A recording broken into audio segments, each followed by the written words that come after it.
Assalamualaikum warahmatullahi wabarakatuh.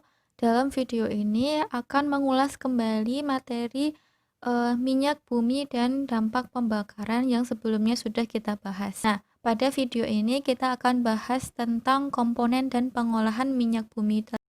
Minyak bumi merupakan salah satu komoditi hasil tambang yang banyak digunakan dalam kehidupan kita sehari-hari, mulai dari masak sampai dalam bahan kendaraan. Nah, secara fisik minyak bumi berupa cairan kental berwarna coklat gelap atau kehijauan yang mudah terbakar. Mengapa mudah terbakar? Karena dalam minyak bumi sebagian besar penyusunnya berupa senyawa hidrokarbon yang umumnya bersifat mudah terbakar.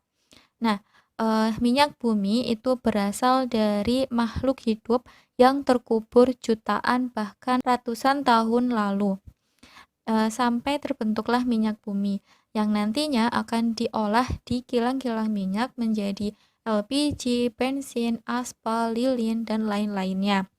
Nah, selanjutnya kita akan membahas tentang komposisi atau komponen dalam minyak bumi. Sebagian besar dalam minyak bumi itu mengandung senyawa hidrokarbon. Ada yang mengatakan 80-85% berupa senyawa hidrokarbon, tetapi ada juga yang mengatakan bahwa 90-99% berupa senyawa hidrokarbon. Nah, senyawa hidrokarbon yang terkandung dalam minyak bumi itu ada senyawa alkana, alkena, sikloalkana, alkuna, dan aromatik. Tetapi yang paling banyak dalam minyak bumi itu adalah senyawa alkana, kemudian sikloalkana, sedangkan alkena, alkuna, dan aromatik itu ada tetapi jumlahnya lebih sedikit. Nah, sebagian kecil komponen dalam minyak bumi adalah campuran unsur-unsur lainnya seperti hidrogen, sulfur, nitrogen, dan lain sebagainya.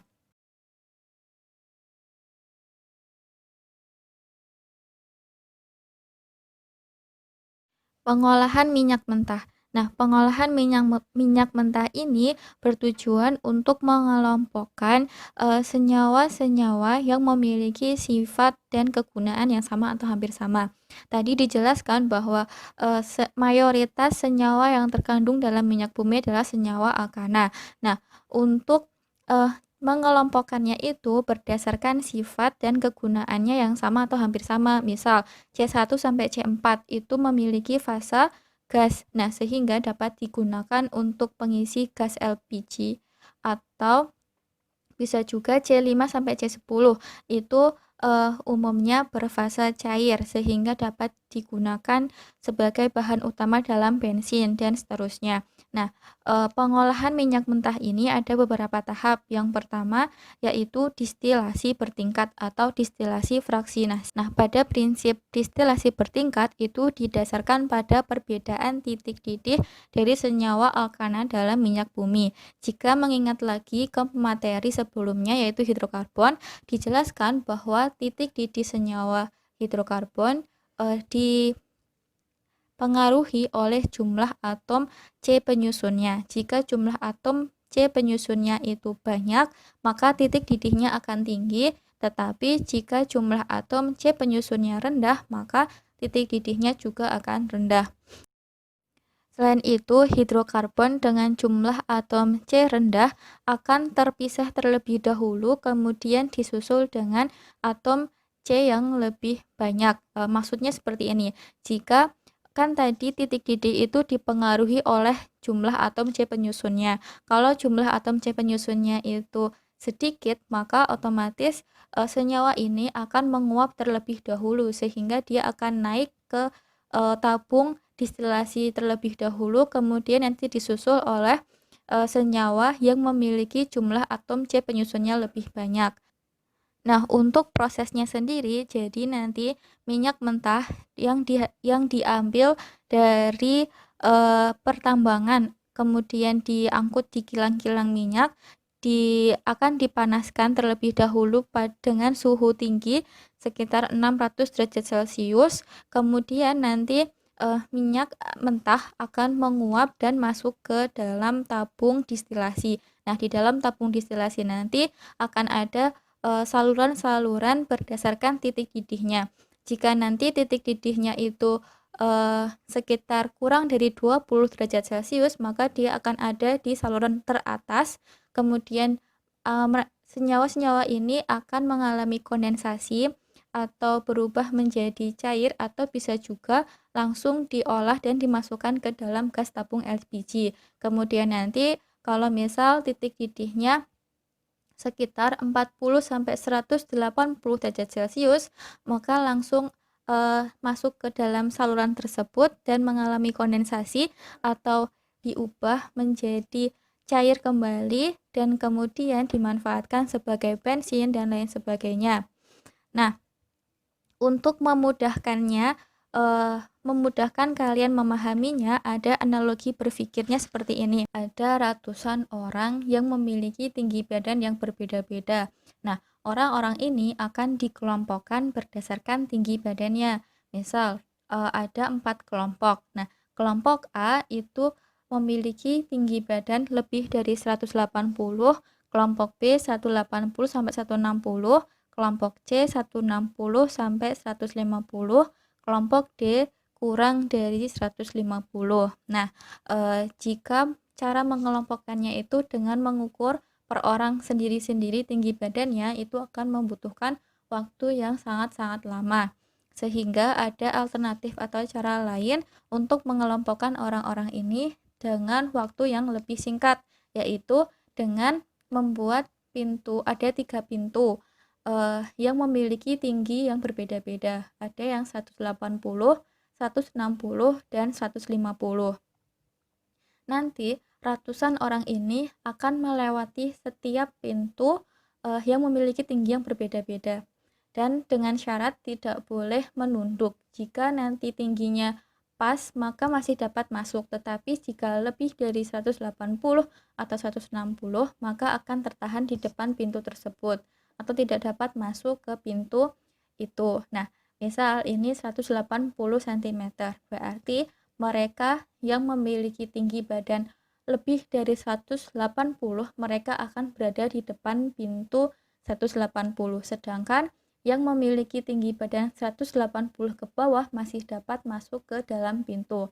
Kemudian di depan pintu 160, mereka yang memiliki tinggi badan lebih dari 160 akan tertahan di situ.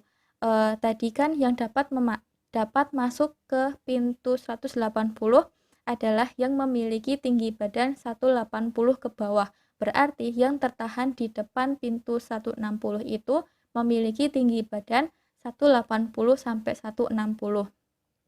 Sedangkan yang kurang dari 160 masih dapat masuk ke pintu selanjutnya, yaitu di pintu 150. Jika nanti tinggi badannya lebih dari 150 ke atas, berarti mereka yang tertahan di depan pintu 150 itu memiliki tinggi badan 160 sampai 150. Sedangkan yang dapat masuk ke pintu 150 itu adalah 150 ke bawah, seperti itu. Nah, ini sama halnya dengan proses distilasi, di mana tadi minyak bumi atau minyak mentah ini akan diuapkan terlebih dahulu, kemudian masuk ke dalam tabung distilasi yang memiliki saluran-saluran titik didih yang berbeda. Tadi di titik didih 600 derajat Celcius, semua minyak mentah akan teruapkan, dan nanti yang memiliki titik didih rendah, yaitu di sekitar titik didihnya 20 atau kurang dari 20 derajat Celcius, senyawa ini akan langsung naik ke atas tabung dan dapat langsung dimanfaatkan sebagai bahan utama dalam tabung LPG.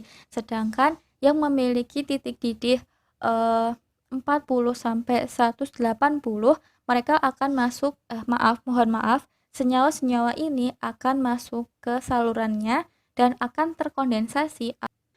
Kelompok-kelompok senyawa yang kelompok-kelompok senyawa berdasarkan titik didih ini merupakan dapat disebut juga dengan fraksi minyak bumi. Jadi fraksi minyak bumi itu adalah kelompok-kelompok senyawa alkana yang memiliki titik didih yang berbeda-beda. Tadi yang memiliki titik didih kurang dari 20 derajat Celcius, fraksi minyak buminya dapat dimanfaatkan sebagai bahan utama dalam tabung LPG, kemudian C5 sampai C10 dapat dimanfaatkan untuk bahan utama dalam bensin, kemudian ada juga yang dapat dimanfaatkan sebagai lilin, kerosin, dan lain sebagainya. Di sini juga ditampilkan tabel fraksi minyak bumi berdasarkan dari titik didihnya. Di sini ada gas, fraksi minyak buminya berupa gas, jumlah atom C penyusunnya C1 sampai C4, titik didihnya kurang dari 20 derajat Celcius, dan manfaatnya seperti itu. Nah, tadi itu semua merupakan penjelasan dari proses distilasi bertingkat yang intinya minyak bumi itu dikelompokkan berdasarkan sifat tiap senyawa yang terkandung dalam minyak bumi, bertujuan untuk dapat mengelompokkan kegunaan-kegunaannya. Misal, tadi C1 sampai C4 itu memiliki fase gas dan titik didihnya kurang dari 20 derajat Celcius, sehingga dapat dimanfaatkan atau digunakan sebagai bahan utama dalam gas tabung LPG. Kemudian C5 sampai C10 dapat dimanfaatkan untuk bensin dan lain sebagainya. Nah, intinya tadi proses distilasi itu jadi minyak mentah dipanaskan pada suhu tinggi hingga semua minyak mentah itu tadi menguap. Kemudian uapnya nanti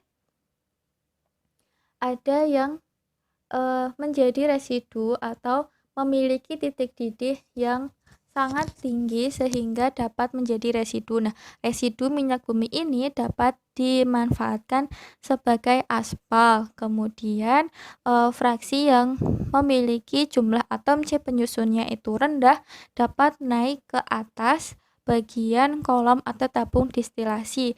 Kemudian jika C1 sampai C4 itu kan dalam bentuk gas, sehingga dapat langsung dimasukkan atau dimanfaatkan sebagai pengisi tabung gas LPG. Sedangkan kalau untuk C5 sampai C10 itu dapat mengalami kondensasi terlebih dahulu atau diubah menjadi cair, kemudian diolah lagi melalui beberapa tahap selanjutnya, yaitu ada cracking, reforming, ada blending, ada treating, polimerisasi, sehingga nanti terbentuk manfaat atau produk dari minyak bumi yang dapat dimanfaatkan dalam kehidupan kita sehari-hari. Seperti itu materi tentang minyak bumi, meliputi komponen dan pengolahannya, sedangkan nanti yang cracking, reforming, blending, polimerisasi, dan treating dapat kalian pelajari di PPT yang sudah Ibu berikan kemarin. Silahkan dipelajari kembali, dan selanjutnya di video berikutnya kita akan membahas tentang bensin atau bilangan oktan pada bensin dan dampak pembakaran. Sekian video pembelajaran yang dapat saya sampaikan.